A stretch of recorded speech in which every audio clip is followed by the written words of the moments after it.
December 2018 groundbreaking for Jamaica Gangsu Industrial Park.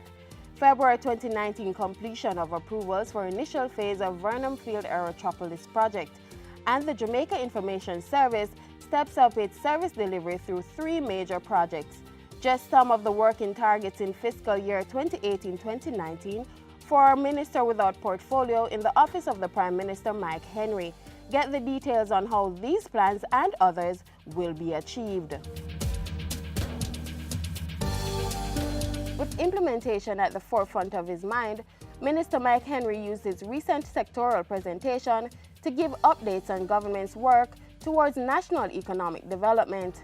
One of those developments is a $6 billion partnership between the governments of Jamaica and China, including the Gangsu province.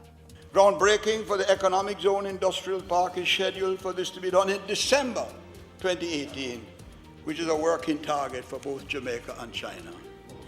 Phased construction planned for 2 to 8 years, and construction is scheduled to start in January 2019, which is the timing to be confirmed in September this year at the conference in China.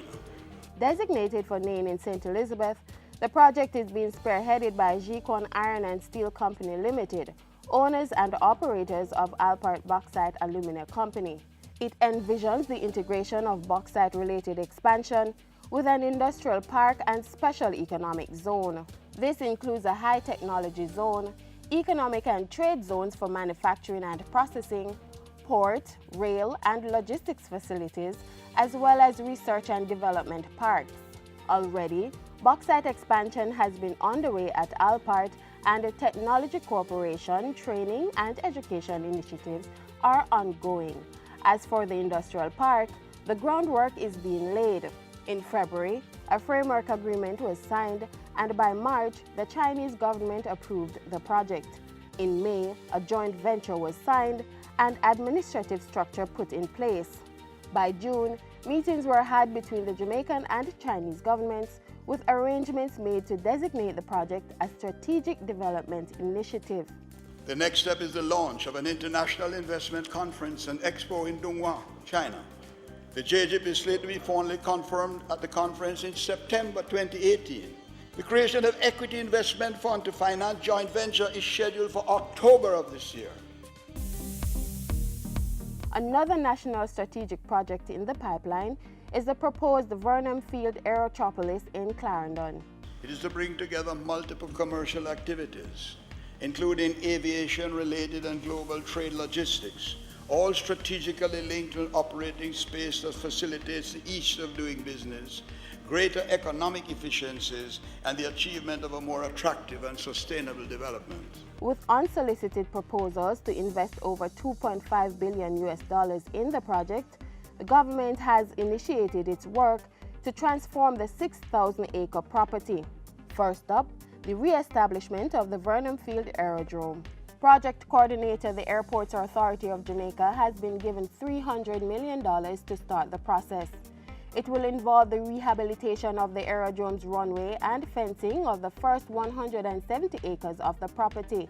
The Airports Authority will also coordinate the relocation of the JDS Air Wing Training Facility, as well as aeronautical operations at Kingston Pen to Vernon Field. Stakeholder consultations are also being had. The CDF has largely delivered on its mandate across the country, with all 63 constituencies benefiting from the fund.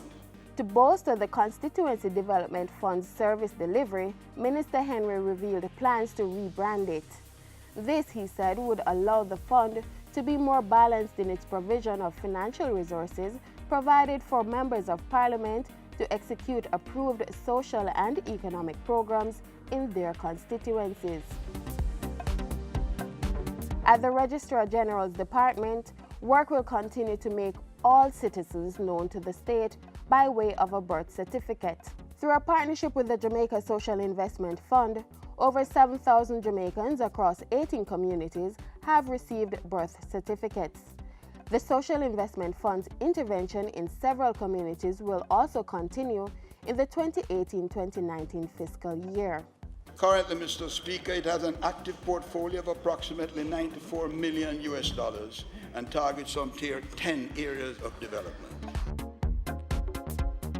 Increasing public consciousness is imperative to the thrust to achieve the national, social, and economic goals. Only an informed citizenry can fulfill the demands of a democratic engagement. People need information to make the right decisions. And so, the state's official public information and communications agency, the Jamaica Information Service, JIS, will enhance its service delivery in the 2018-2019 fiscal year. It will do so by securing cutting-edge information communication technology systems and equipment to boost its performance. The implementation of an intellectual property policy, a digitization and digital asset management project, and the relocation of the television department to a state-of-the-art facility are also planned for the fiscal year. Having laid out an ambitious agenda for the 2018-2019 financial year, the Minister without portfolio in the Office of the Prime Minister is now set on delivering on the promises made.